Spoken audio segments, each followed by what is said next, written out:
તો છોટાઉદેપુર જિલ્લામાં ધોધમાર વરસાદ કડાકા ભડાકા સાથે વરસાદ વરસ્યો છે। ભારે પવન અને કડાકા સાથે વરસી રહ્યો છે વરસાદ। અસહ્ય ગરમી અને ભારે બફારાથી લોકોને રાહત મળી છે। તો વરસાદ વરસતા વાતાવરણમાં ઠંડક પણ પ્રસરી છે।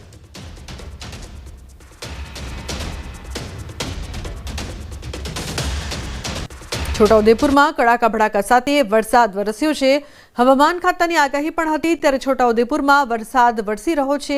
આ વખતે નવરાત્રિમાં વિઘ્ન બની શકે છે વરસાદ। જે પ્રકારથી અનેક જગ્યાએ વરસાદની શરૂઆત થઈ છે, જેમાં છોટાઉદેપુરમાં પણ કડાકા ભડાકા સાથે વરસાદ વરસી રહ્યો છે। બીજી તરફ વડોદરાના ડભોઈ પંથકમાં વરસાદી માહોલ છવાયો છે। બપોર બાદ ધીમી ધારે વરસાદ શરૂ થયો છે। હવામાન વિભાગની આગાહી મુજબ મોડી રાતથી ડભોઈ પંથકમાં વરસાદ વરસ્યો છે। તો વરસાદ વરસતા ગરબા રમતા ખેલૈયાઓના રંગમાં ભંગ પડે એવી શક્યતા। ગરબા ગ્રાઉન્ડ ઉપર પાણી ભરાયા નથી, છતાં આયોજકોએ અગમચેતીને લઈને ગરબા બંધ રાખ્યા છે। હવામાન વિભાગની આગાહીને પગલે એક દિવસ ગરબા બંધ રાખવાનો નિર્ણય કરવામાં આવ્યો છે। તો સુરતમાં પણ નવરાત્રી પર વરસાદી વિઘ્ન। નવરાત્રી પંડાલ પરિસરમાં પાણી ભરાયા છે। સુરતના ડુમ્મસ રોડ પર આવેલ કેસરિયા નવરાત્રી પરિસરમાં પાણી। ખુરશીઓ પાણીમાં, પાર્કિંગ એરિયા પાણીમાં। ખેલૈયાઓ વાહનો ક્યાં પાર્ક કરશે તેની ચિંતા। નવરાત્રી આયોજકો કપચી રેતી નાખીને સમૂહ સૂત્રું કરવામાં લાગ્યા છે। ડુમ્મસ રોડ પર આવેલ કેસરિયા ગરબામાં પાણી જ પાણી। પાર્કિંગ એરિયા, ખુરશીઓ બધું જ પાણીમાં છે। આયોજકો છે તે ચિંતામાં મુકાયા છે। નવરાત્રી પંડાલ પરિસરમાં પાણી ભરાયા છે। તો સુરતના દ્રશ્યો, ડુમ્મસ રોડ પર આવેલ કેસરિયા ગરબામાં પાણી જ પાણીના દ્રશ્યો સામે આવી રહ્યા છે। સુરતમાં ફરી મેઘરાજાનું આગમન। હવામાન વિભાગની આગાહી વચ્ચે સુરતમાં મોડી રાતથી શરૂ થયો છે વરસાદ। તો ઝરમર વરસાદે ધીરે ધીરે પોતાની ગતિ વધારી છે। સુરતના અઠવા, પીપલોદ, ડુમ્મસ, અડાજણ, રાંદેર, વરાછા, કતારગામ, ઉધના, પાંડેસરા સહિતના વિસ્તારોમાં વરસાદ વરસી રહ્યો છે। વરસાદ સાથે સુરતની તાપી નદી બે કાંઠે થઈ છે। સુરતના ઉકાઈમાંથી તાપી નદીમાં પાણી છોડવામાં આવી રહ્યું છે। હાલ ઉકાઈ ડેમની સપાટી 344.16 ફૂટ પર પહોંચી છે। ઉકાઈ ડેમની ભયજનક સપાટી 345 ફૂટ છે। વિયર કોઝવે જગ્યાએ તેની સપાટી વટાવીને 7.29 મીટર ઉપરથી વહી રહ્યો છે। વિયર કોઝવે ભયજનક સપાટી 6 મીટર છે।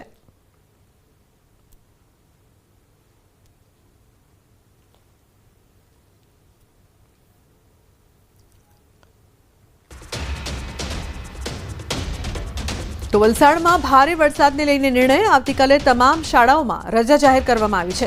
વલસાડમાં પડી રહ્યો છે ભારે વરસાદ। આવતીકાલે વલસાડમાં વરસાદનું રેડ એલર્ટ આપવામાં આવ્યું છે। તો વલસાડમાં પણ ભારે વરસાદ અને આવતીકાલ માટે પણ રેડ એલર્ટ આપવામાં આવ્યું છે। હવામાન ખાતાની આગાહી, ભારે વરસાદને લઈને નિર્ણય પણ જે પ્રકારથી લેવામાં આવ્યો છે કે આવતીકાલે તમામ શાળાઓમાં રજા જાહેર કરવામાં આવી છે।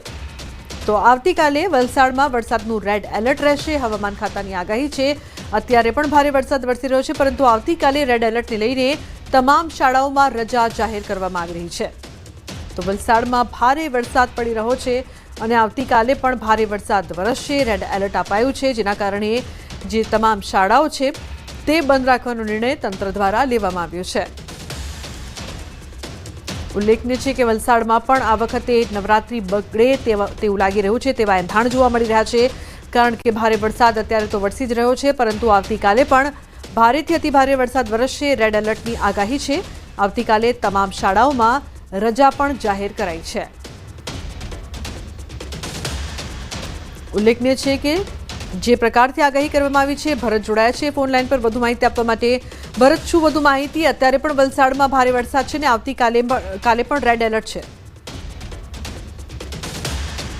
જી ભરત।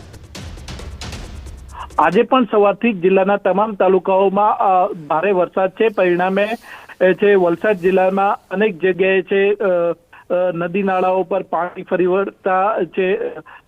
જે લો લેવલ કૂચ છે એના પર પાણી ફરી વળતા અનેક ગામોનો સંપર્ક કપાયો હતો। હજુ આવતીકાલે પણ વલસાડ જિલ્લામાં ભારે વરસાદને લઈને રેડ એલર્ટ છે। આથી વલસાડ જિલ્લા વહીવટી તંત્ર એલર્ટ મોડ પર છે અને સલામતીના ભાગરૂપે આવતીકાલે વલસાડ જિલ્લાની તમામ જે આંગણવાડીઓ, પ્રાથમિક શાળાઓ અને માધ્યમિક શાળાઓમાં રજા જાહેર કરવામાં આવી છે. આમ બાળકોની સલામતીને લઈને વલસાડ જિલ્લા કલેક્ટરે આ નિર્ણય લઈ અને સોશિયલ મીડિયા માધ્યમથી તેની જાહેરાત કરી છે. આમ વલસાડ જિલ્લામાં ગઈકાલે જે રીતના રાતથી વરસી રહ્યો છે વરસાદ, એની કારણે નદી નાળાઓ અત્યારે તોફાની સ્વરૂપે વહી રહ્યા છે. વલસાડના જો મધુબન ડેમની વાત કરીએ તો મધુબન ડેમમાં અત્યારે 1,70,000 ક્યુસેક પાણીની આવક થઈ રહી છે. આથી મધુબન ડેમના 10 દરવાજા ખોલી અને ડેમમાંથી 1,68,000 ક્યુસેક પાણી છોડવામાં આવી રહ્યું છે. આથી દમણગંગા નદી અત્યારે તોફાની સ્વરૂપે છે. આથી વલસાડ દમણગંગા નદીના બંને તરફના જે ગામો છે તેમને સાવચેત કરાયા છે. આમ વલસાડ જિલ્લામાં આવતીકાલે જે તે રેડ એલર્ટ છે એને લઈને અત્યારથી જ વહીવટી તંત્ર દ્વારા છે સલામતીના પગલાં લેવામાં આવી રહ્યા છે. જી બિલકુલ ભરત, આભાર સમગ્ર માહિતી બદલ.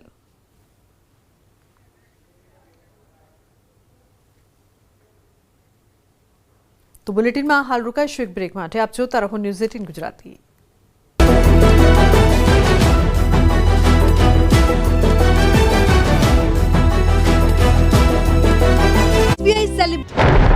ગુજરાતમાં વરસાદ જાણે વિદાય લેવાના મૂડમાં જ ન હોય તેવું લાગી રહ્યું છે. ફરી એકવાર વરસાદનો તોફાની રાઉન્ડ આવી રહ્યો છે. નવરાત્રીમાં અંતિમ દિવસોમાં વિલન બની શકે છે વરસાદ. હવામાન વિભાગ અને હવામાન નિષ્ણાંતોએ 27મી થી 30 સપ્ટેમ્બર દરમિયાન ભારે વરસાદની આગાહી કરી. બંગાળની ખાડીમાં વેલ માર્ક લો પ્રેશર સિસ્ટમ સક્રિય થવાથી ગુજરાતના વિવિધ ભાગમાં વરસાદ પડી શકે. 27મીએ સૌરાષ્ટ્ર, મધ્ય ગુજરાત, દક્ષિણ ગુજરાતમાં વરસાદ પડી શકે. 28 સપ્ટેમ્બરના રોજ બનાસકાંઠા, પાટણ, મહેસાણા બાદ કરતા તમામ જિલ્લામાં વરસાદની આગાહી. 28 સપ્ટેમ્બરના અમદાવાદમાં ભારે વરસાદ પડી શકે. બીજી તરફ હવામાન નિષ્ણાંત અથિયા શેટ્ટીએ અનુમાન કર્યું કે 27, 28, 29, 30 સપ્ટેમ્બરથી ગાજવીજ સાથે વરસાદ શરૂ થશે. સૌરાષ્ટ્ર, કચ્છ સહિત ગુજરાતમાં થશે વરસાદ. સુરત, વલસાડ, નવસારી, તાપી, ડાંગ, નર્મદામાં પણ ભારેથી ભારે વરસાદ સંભવ છે.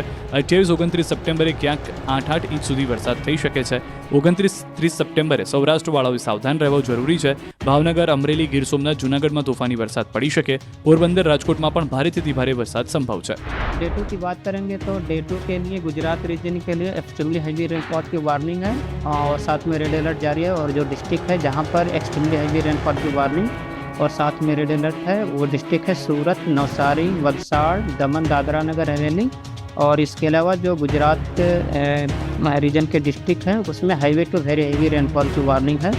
और सौराष्ट्र रीजन में बात करेंगे तो कल के लिए सौराष्ट्र रीजन में अमरेली और भावनगर के लिए वेरी हैवी रेनफॉल की वार्निंग है. બીજી તરફ વધુ 8 જિલ્લામાંથી ચોમાસાની વિદાય થઈ ગઈ છે. ગુજરાતના કુલ 22 જિલ્લામાંથી ચોમાસાની વિદાય થઈ ગઈ છે. હવે માત્ર 11 જિલ્લામાં ચોમાસાની વિદાય બાકી છે, જેમાં ભરૂચ, છોટાઉદેપુર, નર્મદા, સુરત, ડાંગ, તાપી, નવસારી, વલસાડ, ગીર સોમનાથ, ભાવનગર અને અમરેલીમાં પણ ચોમાસું યથાવત. વરસાદ વગર જામ ખંભાળિયાના રસ્તા પર નદી વહી. નગરપાલિકાના પાપે રોડ પર ગટરિયા પાણી ઉભરાયા હતા. શહેરના ટ્રાફિકથી ધમધમતા મુખ્ય રોડ પર ગટરના ગંદા પાણી છલકાયા. જોધપુર નાકાથી નગર નાકા તરફનો માર્ગ ગંદકીથી ખદબદ્યો તો ગટરના ગંદા પાણી ફરી વળતા રાહદારીઓ અને વાહન ચાલકોને હાલાકી પડી. મુખ્ય રોડ પરના દુકાનદારો ગંદકી વચ્ચે વેપાર ધંધા કરવા મજબૂર બન્યા. નવરાત્રીના તહેવાર દરમિયાન રોડ રસ્તાઓ પર ગંદકી ફેલાતા લોકોમાં રોષ ફાટી નીકળ્યો.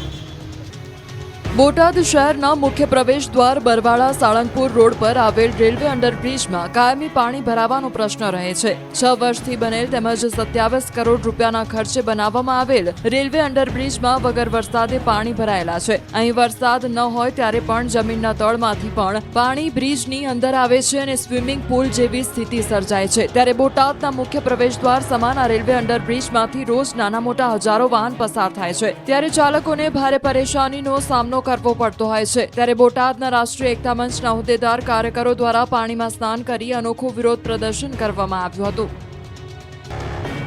ગુજરાતના વિકાસની મોટી વાતો ભલે થતી હોય પરંતુ આ દ્રશ્યો જ હકીકત છે.